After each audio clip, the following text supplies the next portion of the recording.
அனைவருக்கும் காலை வந்தனம். நான் டாக்டர் எம் ஃபாரிஸ், சமூக மருத்துவத்துறையின் பதிவாளராக தற்பொழுது சுகாதார மேம்பாடு பணியில் கடமையாற்றி வருகின்றேன்.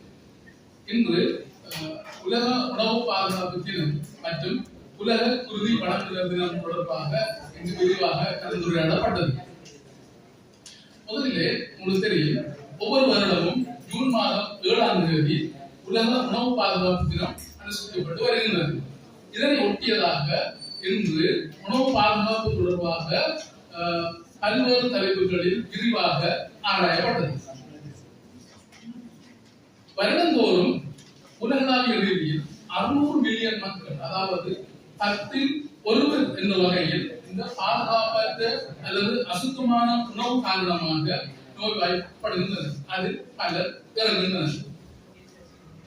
உணவு வழியாக பரவும் நோய்கள் காரணமாக குறிப்பிடத்தக்க சுகாதார மற்றும் சமூக மற்றும் பொருளாதார ரீதியான பாதிப்புகள் ஏற்படுகின்றன. இதன் மூலம் எமது சுகாதார அமைப்பும் மற்றும் கல்வித்துறையும் வர்த்தகத்துறையும் வெகுவாக பாதிக்கப்படுகின்றன. மேலும் உங்களுக்கு தெரியும், இவ்வாறான பாதுகாப்பற்ற உணவு பழக்க வழக்கங்கள் காரணமாக 200க்கும் மேற்பட்ட நோய்கள் ஏற்படுகின்றது. இவ்வருடத்திற்கான முக்கிய செய்திகளாக நாம் தெரிவிப்பவை: முதலாவது, உணவு வழியாக பரவும் நோய்களானது தடுக்கப்படக்கூடியது. இரண்டாவது, உணவு பாதுகாப்பானது ஒவ்வொரு பிரஜைகளது கடமையும் பொறுப்பும் ஆகும். மூன்றாவது, உணவு பாதுகாப்பை உறுதிப்படுத்துவதில் சுகாதாரத்துறையினர் மட்டும் அதனை செயல்படுத்த முடியாது. இதற்காக வர்த்தகங்களினதும் நுகர்வோர்களினதும் ஒன்றிணைந்து செயல்பாடானது மிக இன்றியமையானதாகும்.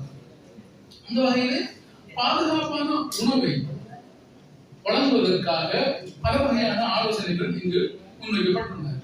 இதன் அடிப்படையில் பத்திரிகையாளராகிய உங்களது ஒத்துழைப்பையும் நாம் எதிர்பார்க்கின்றோம். சமூகத்தின் மத்தியிலே ஃபுட் பிசினஸ் ரெஜிஸ்ட்ரேஷன் தொடர்பாகவும் ஃபுட் லேபலிங் ரெகுலேஷன் தொடர்பாகவும் பாரிய விழிப்புணர்வை ஏற்படுத்துவதற்கான காரணங்கள், தேவைகள் காணப்படுகின்றது.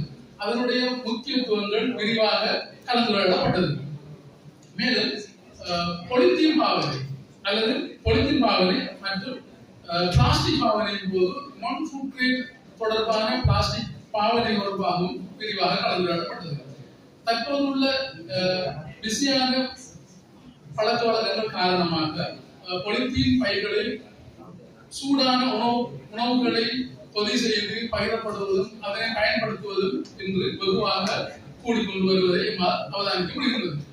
இந்த பழக்க வழக்கங்களின் காரணமாக மைக்ரோ பிளாஸ்டிக் போன்ற நஞ்சடைதல் ஏற்பட்டு அதனூடாக புற்றுநோய்கள் பரவுகின்ற மற்றும் அதிகமான நோய்கள் பரவுகின்ற காரணங்கள் காணப்படுகின்றது. மேலும் வீட்டில் உணவு பாதுகாப்பை எவ்வாறு நாம் உறுதி செய்யலாம் என்பது தொடர்பாகவும் இன்று விரிவாக கலந்துரையாடப்பட்டது. அந்த வகையிலே சாதாரணமாக தயாரிக்கப்பட்ட ஒரு உணவினை 4 மணித்தியாலங்களுக்குள் அதனை பயன்படுத்த வேண்டும். அல்லாவிடில் அதனை உரிய வெப்பநிலையில் பாதுகாப்பாக ஸ்டோர் பண்ணப்பட வேண்டும் என்பது இங்கு சுட்டிக்காட்டப்பட்டது. அடுத்ததாக, உலக குருதி வழங்குதல் தினம் தொடர்பாக இங்கே விரிவாக கலந்துரையாடப்பட்டது. இது ஒவ்வொரு வருடமும் ஜூன் மாதம் 14ஆம் தேதி கொண்டாடப்படும். அந்த வகையிலே இவ்வருடம் ஒரு துளி மனிதம் பல உயிர்களின் வாழ்வு என் தொல்பொருளில் இந்த உலக குருதி வழங்குதல் தினம் கொண்டாடப்பட உள்ளது. உங்களுக்கு தெரியும், குருதியானது எந்த ஒரு தொழிற்சாலையிலும் உற்பத்தி செய்யப்பட முடியாதது. இது 100% மனிதர்கள் வழங்கும் குருதி கொடையினூடாகவே இந்த சேவை முன்னெடுக்கப்பட்டு வருகின்றது. அந்த அடிப்படையில் எமது நாட்டில் 2014ஆம் ஆண்டிலிருந்து 100% தன்மார்ப குருதி கொடையாளர்களின் துணையுடன் இந்த சேவை முன்னெடுக்கப்பட்டு வருகின்றது.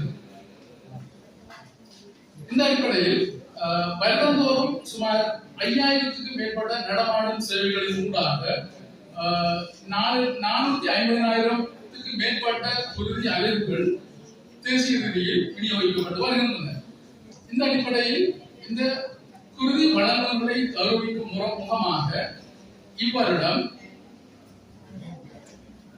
ஜூன் மாதம் 14ஆம் தேதி கொண்டாடப்படவுள்ள உலக குருதி உடையாளர்களின் நினைவு தினத்தின் முன்பு கொண்டாடப்படும் நிகழ்வில் பண்டாரநாயக்க சர்வதேச ஞாபகார்த்த மாநாட்டு மண்டபத்தில் வைத்து 1000 குருதி உடையாளர்களின் பங்களிப்புடன் அவர்களை கௌரவிக்கும் நிகழ்வும் இடம்பெற இருக்கின்றது.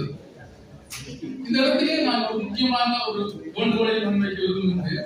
உங்கள் எல்லோருக்கும் தெரியும், 18 வயதை பூர்த்தி அடைந்தவர்கள் விருத்ததானம் செய்ய முடியும். அந்த அடிப்படையிலே எமது பாடசாலை செல்வங்கள் மாணவர்களின் வாழ்க்கையை பாடசாலையிலிருந்து வெளியேறும் போது ஒரு இரத்ததான செயற்பாட்டுடன் ஆரம்பித்து வைக்கவும் முடியும். இவ்வகையான இந்த செய்திகளை எடுத்து செல்கின்ற நம்பிக்கையுடன் தருணத்தை வழங்கியமைக்காக நன்றிகளை கூறி விடைபெறுகின்றேன். நன்றி.